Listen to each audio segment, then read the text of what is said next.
Hola, ¿qué tal, damas y caballeros? Bienvenidos otra vez a este canal, su canal de entrevistas, donde, pues, como ya lo sabe, aquí platicamos con personas que fabrican arte, conocimiento, cultura y todos estos temas que nos ayudan a entender mejor el mundo, una eh, superación como persona y a contribuir a nuestra sociedad a hacerla de una manera, darle otro enfoque. Yo soy su amigo Mario Rangel y antes de que se me olvide, por favor, no sea malito, regálenos un like, una suscripción al canal y comparte este video con quien usted quiera, pero échenos la mano a compartirlo para poderle nosotros seguir generándole más contenido. Y bueno, el día de hoy tengo el gusto de platicar con un filósofo, eh, el cual, pues vaya, que tiene pues un currículum y una serie de proyectos de los cuales nos va a platicar, bastante interesantes y yo creo que bastante, con bastante impacto para la sociedad de hoy. Aparentemente, pues muchos dicen filosofía es algo antiguo, es algo que ya no aplica, y con él pues vamos a darnos cuenta que no es así, que la filosofía sigue tan viva como cuando empezó. Pero bueno, no los entretengo más. Para mí es un honor presentar a Héctor Gutiérrez. Héctor, ¿cómo estás? Hola, muy bien, Mario. ¿Tú cómo te encuentras? Excelente y muy agradecido contigo por haberte hecho este espacio para platicar con nosotros.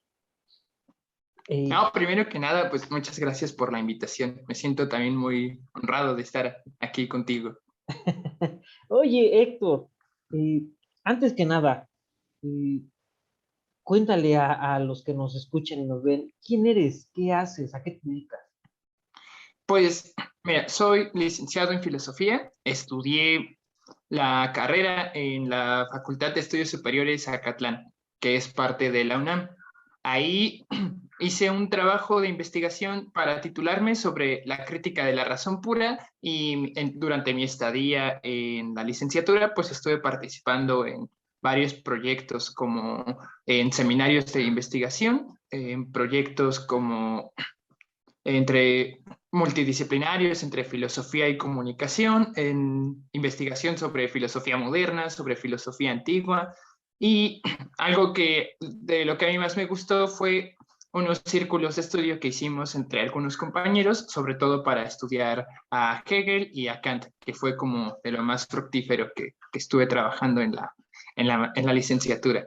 Y ahorita pues estoy estudiando una maestría en filosofía antigua y me estoy concentrando mucho en el pensamiento de Aristóteles. Wow, híjoles, todo esto que nos cuentas pues suena bastante complejo. Me gustaría empezar por los inicios. Eh, ¿Por qué la filosofía? ¿Por qué estudiar filosofía? Y sobre todo ya en estos tiempos que muchos piensan, como yo decía hace en un principio, muchos piensan que ya no aplica. ¿Por qué te decidiste por el camino filosófico? Pues mira, es una cuestión muy interesante. Cuando yo estudié en la preparatoria, eh, estudié en el colegio de, bueno, en el CCH, ¿no?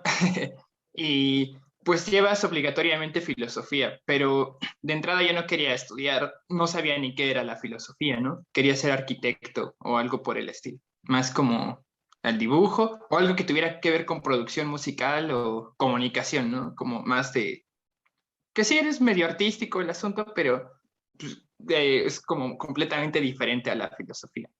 Y cuando llego a mis clases de filosofía, me acuerdo que el profesor tardó en ir a la clase como semana y media o 2 semanas, o sea, de que la primera semana no se presenta. A la segunda había un conciertito en el CCH de un tributo a Pink Floyd y yo quería ir, pero era justo a la hora de la clase y estaba con el dilema de, pues voy o no voy al concierto, ¿no? Dije, pues bueno, voy a ir, ¿no? Pero ya estando en medio de ahí, dije, no, como que tengo que ir a la clase de filosofía. Cuando regresé al salón ya había llegado el profesor y pues mi adolescente de ese momento piensa algo así como, pues usted llegó tarde, maestro, déjeme entrar a mí también, ¿no? Y el profesor me dijo, pero aquí mando yo y me cerró la puerta y ya no pude entrar.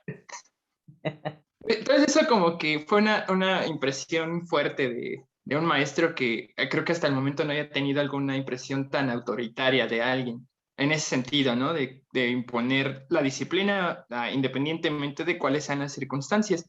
Total que no me volvió a pasar. A la siguiente clase estuve ahí puntual a la hora, el profesor también, y fue una cosa bien interesante porque de un montón de cosas que como que yo daba por hechas, que hacía o que creía, esa clase salía así como, vaya, no sé qué está pasando en este momento conmigo ni con lo que quiero hacer.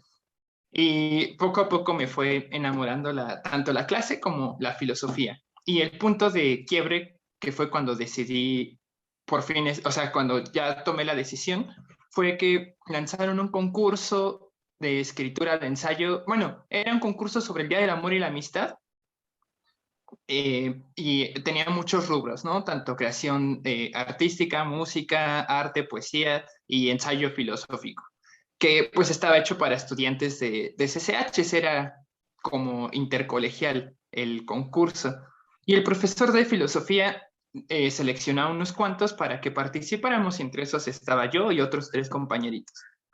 Y lo que hicimos con él fue trabajar el banquete de Platón y escribir un ensayo con el que él lo fue leyendo, revisando y corrigiendo.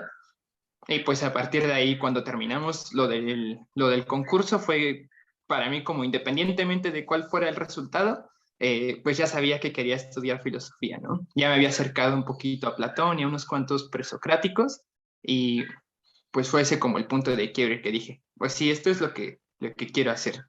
Ya de ahí, pues lo demás es un poquito como historia, porque pues entrar a la licenciatura ya como más muy centrado en lo que quería hacer en filosofía, aunque no tenía mucha idea de qué era todavía.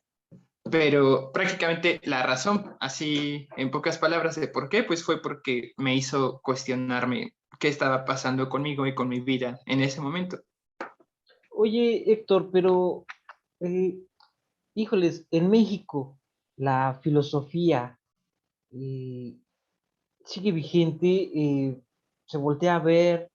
eh, te pregunto esto porque pues hay muchos paradigmas respecto a la palabra filosofía aquí en México, inclusive, Sí, híjole, se asocia con gente que ya no encontró otra cosa que dedicarse. ¿Puedes tú este tipo de creencias erróneas que tiene la gente?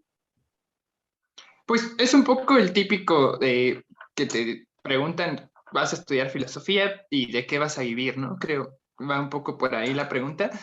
Es que yo creo que sucede lo que pasa en cualquier arte o carrera que tenga poca salida profesional, ¿no? No es que haya poco trabajo, sino que realmente para las personas la filosofía es una cosa tan abstracta o tan ajena que pocas veces se dan la oportunidad de acercarse a ella, ¿no? Y a las habilidades que como filósofo o que la carrera te hace desarrollar. Entonces, una vez que estás ahí, pues aprendes lógica, aprendes teoría del conocimiento, te vuelves súper bueno escribiendo, porque algo que aprendemos mucho en la carrera, pues es a expresarnos correctamente y claramente, ¿no? Entonces, aunque la filosofía tenga también mucho esta fama de expresiones oscuras, uno en la carrera tiene que aprender a redactar muy claro lo que está pensando y a explicar también con palabras claras lo que uno está pensando. No hay otro modo de comunicarnos, ¿no? Si no sabemos qué queremos decir, pues no lo podemos expresar a los demás. Y entonces todo este cúmulo de habilidades que uno aprende en filosofía, que son muy generales, pues son aplicables en muchos campos del conocimiento más allá de la propia filosofía o de la docencia. Por ejemplo, si te gusta la filosofía antigua, sí o sí creo que vas a tener que aprender otros idiomas, que sería griego y latín. Y griego y latín tienen la salida profesional de que te puedes dedicar a traducir textos o a enseñar la lengua muerta, ¿no? En todo caso. Y en ese sentido es muy demandado porque hay muchas personas que les interesa griego o latín, pero muy pocas personas que lo enseñan. Y aunque está la carrera de letras clásicas, pues bueno, no es tan fácil que alguien te enseñe griego o latín. Entonces, por ahí es una parte y la parte de la traducción. Por otro lado, Está el tema de la investigación también, que es otra de las salidas y que son habilidades que estás desarrollando durante toda la carrera, porque además de prepararte para tus clases leyendo textos, pues tienes que buscar más información. Y si a ti te llama algo la atención, independientemente de las clases, pues sí le puedes preguntar al profesor por información, ¿no? Pero en última instancia el que sabe hacia dónde se dirige con lo que va leyendo, pues es uno mismo. Entonces te obliga a desarrollar ese tipo de habilidades. Por otro lado está la redacción, hay eh, bueno, podrías dar desde cursos de redacción hasta ofrecer corrección de estilo, ofrecer, pues, revisar textos para empresas o cosas por el estilo, o sea, porque cuando uno sabe escribir se da cuenta de las deficiencias de otros escritos, ¿no? Entonces, expresarse claramente hace que las personas se entiendan más. Es hasta una cuestión de que te ahorra tiempo en la comunicación con los demás, ¿no? Y yo creo que es otra área que se podría como aprovechar muchísimo. Y por ejemplo, algo que a mí me ha pasado cuando he intentado conseguir trabajo independiente a la filosofía es que me preguntan, bueno, ¿y tú cómo aplicarías tu conocimiento de filosofía? Y le digo, pues es que aprendí lógica, así que las reglas que tú me des las sé aplicar conforme al caso que me digas, ¿no? Sé discernir en qué caso aplican tus reglas y en qué casos no. Entonces, creo que el punto de por qué, de si la filosofía es algo vigente o no y la salida profesional que tiene mucho que ver con, primero, con qué tanto te apasiona la filosofía, porque si te apasiona vas a ser muy bueno y vas a conseguir trabajo en donde quieras. Y segundo, con que estas habilidades que aprendiste le sepas sacar cierto provecho, ¿no? Que no sea conocimiento que se queda ahí, que no sepas hacer con ellos. Muchas veces también tal vez tenga que ver con que no hay tanta información sobre eso en la carrera, sino que al salir al mundo laboral ya te das cuenta de que esto que tú sabes lo puedes aplicar en diversos campos, aunque no sean materias que lleves expresamente. Oye, Héctor, pero eh, me surgió una pregunta híjoles, platicando con otras personas, inclusive con filósofos, digo, ya sabes, hay extremos, ¿no? El extremo positivo y el extremo negativo de la filosofía. Y Sí. la filosofía genera conocimiento todavía, o ya solo es recitar los postulados de los antiguos, de los de antes de Mira, nosotros.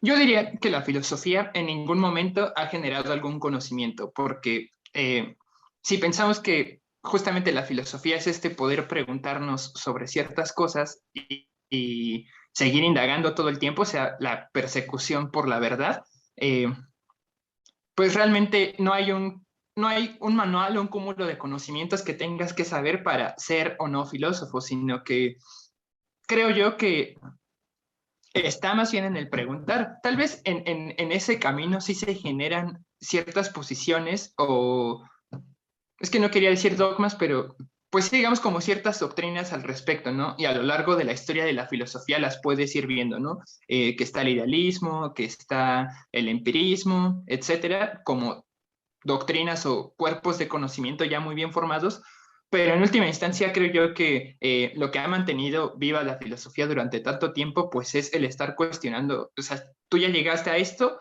pero también se puede ver de esta otra forma, ¿no? Y eso es aplicable a cualquier campo del conocimiento y creo que mientras pase eso, pues hay filosofía, entonces nadie te enseña a preguntar, ¿no? Así que no es como que tú tengas justamente, ¿no? Una lista de conocimientos que tengas que saber, sino pues que sepas pensar prácticamente.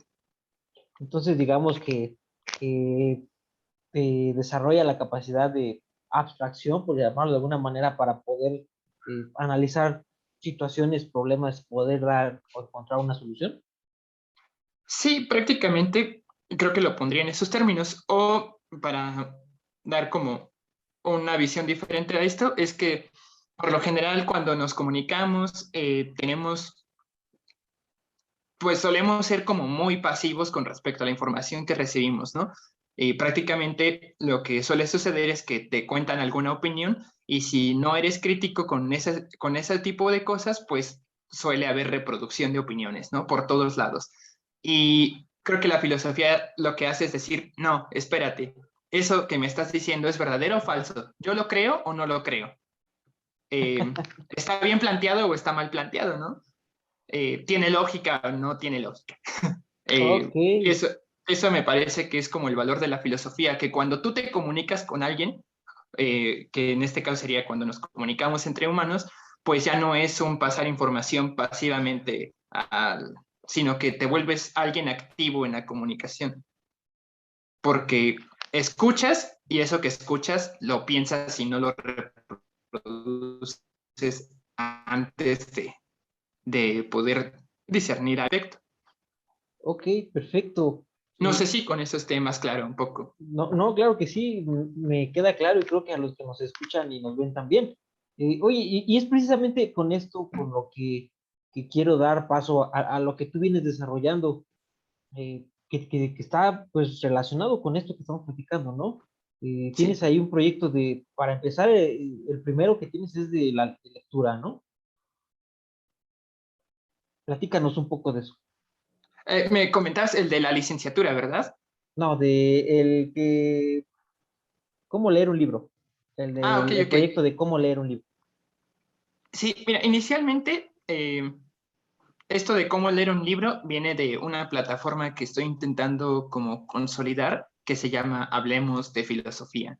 Y es como mi intento de dar una difusión a la filosofía, más allá de la academia y la discusión filosófica dentro de la academia que suele ser muy especializada y pues bastante complicada también, que requiere muchísima disciplina. Va junto con la creencia de que también la filosofía se puede acercar de otras maneras como más sencillas a las personas que quieren acercarse a ella. Entonces, pues es como una plataforma de difusión, ¿no?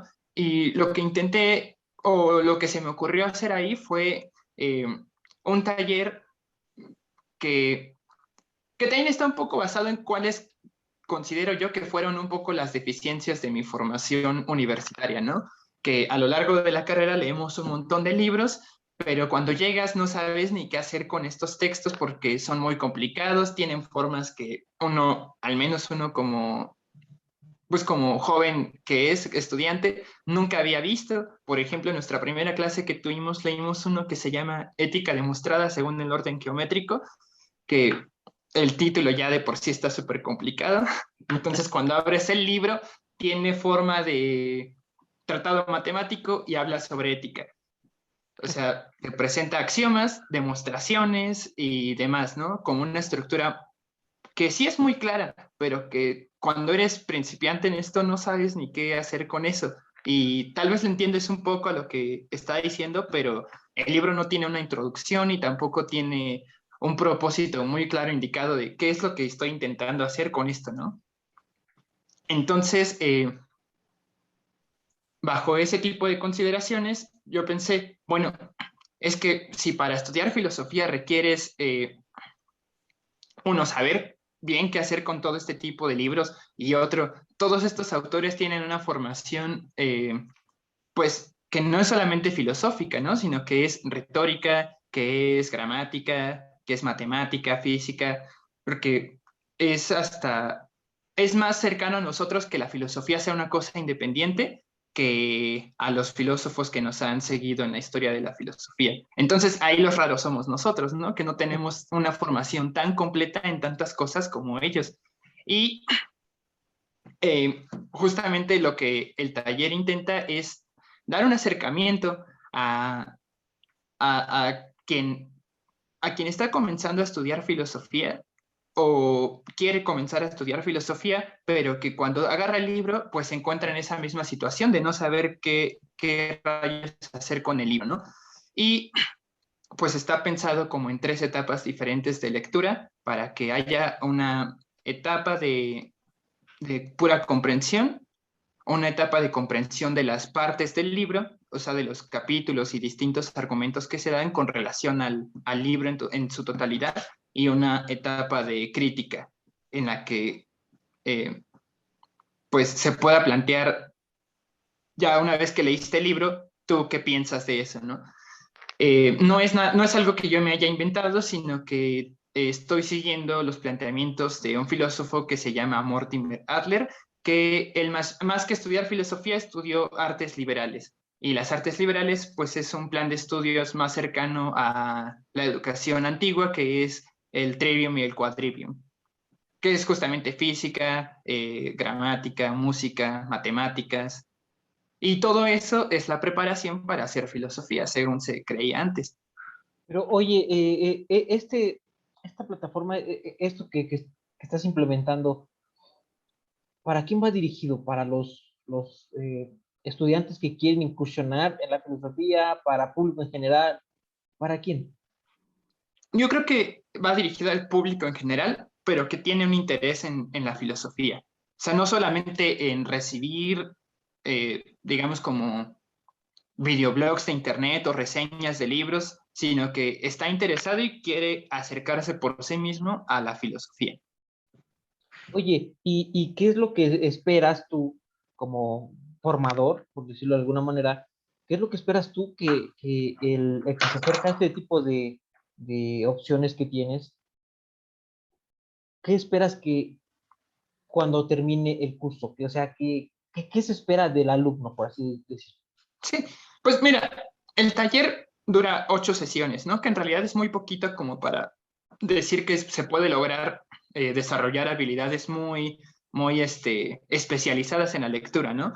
Pero lo que espero es que cuando ellos se abran un libro de filosofía, sea del autor que sea, contemporáneo, moderno o antiguo, sepan primero qué hacer con el título, la introducción, el prefacio, el índice y todas las partes del libro. Luego, que una vez que se sepan encontrar, sepan también, una vez que tengan armado el esqueleto del libro y qué es lo que el autor está tratando de hacer, que sería identificar sus argumentos principales y el propósito, también sepan cómo esos argumentos por separado ayudan al todo del libro. Y por último, pues que el libro pueda servirles como una ocasión para que piensen por sí mismos. O sea, eh, tal vez tomar el taller no los va a hacer expertos en la lectura, pero van a tener las bases para que a partir de más lecturas, de más práctica, pues lo puedan conseguir. Que ya el libro de tal autor no los abrume, sino que digan, bueno, pues es complicado, pero sé qué hacer, sé qué herramientas necesito para leer. Oye, ¿y dónde, eh, para aquellos que quieran o que estén interesados en esta opción, dónde lo pueden conseguir? ¿Se ponen en contacto contigo? ¿Dónde lo imparten? ¿O cómo le hacen? Ok, lo que hacemos es, tenemos un Classroom en Google, en los servicios de Google, ¿no? Pero si se quieren escribir, si se quieren inscribir, sí tienen que escribirnos a la página de Hablemos de Filosofía en Facebook y por medio de esa página o del correo, que es hablemosdefilos@gmail.com, pues les brindamos toda la información para que puedan inscribirse al taller. Ahorita acabamos de comenzar uno hace como mes y medio. Llevamos 4 sesiones y estamos planeando que comience un nuevo grupo el 23 de noviembre, martes, que serían sesiones quincenales de 7 a 9 de la noche. Oh, perfecto. Oye, acabas de mencionar la página Hablemos de Filosofía. Ese es pues otro proyecto a la par que tienes con esto, ¿no? Digamos que están como fusionados porque, como te comentaba, mi propósito de hacer Hablemos de Filosofía, pues es dar divulgación tanto a eventos de filosofía, conferencias y ese tipo de cosas. Y pues ya que tenía el espacio creado, dije, bueno, pues ahí puedo hacer este experimento del taller, ¿no? A ver qué tal funciona.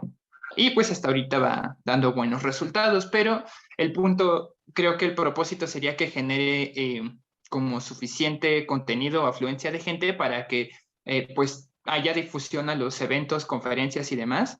Y pues aquel que quiera acercarse a la filosofía pues pueda tomar los talleres y el contenido que vamos a estar ofreciendo.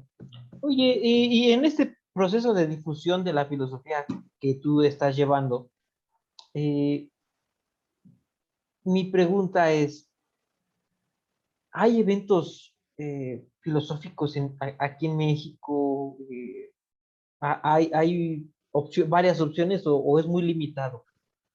No, la verdad es que, aunque parezca sorprendente, sí hay muchísimos eventos de filosofía en México.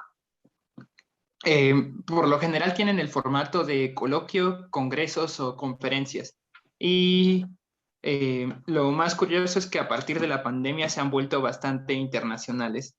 Que, bueno, de por sí antes eran, sobre todo cuando son muy especializados, que están más dirigidos a filósofos, pues suelen ser internacionales porque hay una gran comunidad de investigación a lo largo del, bueno, alrededor del mundo. Oye, Pero cuando, perdón, dime. no, dime, continúa, continúa. Ah, sí, cuando están más dirigidos hacia estudiantes o al público en general, pues, bueno, hoy en día se están haciendo más bien como por medio de Zoom. Prácticamente lo que se hace es como plantear un tema o dejar conferencias abiertas. Los filósofos o quien tenga algo que decir se inscribe, se hacen mesas temáticas y se dictan en cierto horario. Al final se deja un apartado para preguntas y pues lo interesante de todo esto más bien era como la convivencia que se daba durante los congresos, pero ahora con la pandemia eso pues ha disminuido un poco. Yo he participado en un par de congresos durante la pandemia y pues sí hay una gran diferencia en cómo eran presencial a cómo son ahora en línea. Oye, y precisamente a un estudiante de filosofía, ¿qué le hace falta o cuál es el eslabón que falta para poder conectar la filosofía pues, con el mundo laboral, por así decirlo? Porque digo, no es precisamente un caso específico de la filosofía, sino de todas las carreras, ¿no? Estudias, terminas tus estudios y de repente, pum, ya no sabes, o sea, sales al campo laboral y no sabes ni qué hacer. Y no creo que la filosofía pues, sea la excepción. O sí, ¿qué nos puedes decir respecto a eso? ¿Qué falta para conectar la filosofía con el mundo laboral? Pues yo creo que hasta cierto punto como es que durante el estudio de la carrera de filosofía, ahí sí no sé cómo esté con las demás, pero en el estudio de la carrera de filosofía se romantiza mucho que la filosofía es como la ciencia más libre, la ciencia más feliz, la ciencia de las ciencias, cosas por el estilo, ¿no? Y siempre está el debate de si la filosofía sirve o no para algo, ¿no? Pero servir para algo no es en el sentido de la utilidad, sino de ser servil, o sea, más como cuando mencionaban que la filosofía era la esclava de la teología porque ayudaba al conocimiento de Dios por las herramientas que ofrece, ¿no? Algo así. La filosofía no le sirve a nadie en ese sentido porque el conocimiento o las preguntas que hace no tienen la finalidad de resolver algún problema, sino de ser búsqueda del conocimiento, ¿no? Amor a la verdad. En ese sentido, pues se romantiza mucho el quedarse con esa parte de la filosofía, ¿no? De, pues, ¿por qué tendría que yo salir a trabajar para una empresa y venderle mi alma si la filosofía es lo que necesito para ser feliz, ¿no? Y claro, tiene eso mucho sentido, pero el contexto en el que vivimos requiere de salir a trabajar y buscar cómo sobrevivir en este mundo, ¿no? Para mí eso no es como vender tu integridad como persona ni nada, sino simplemente pues adaptar tus habilidades, las habilidades que tienes para que te permitan hacer lo que quieres hacer.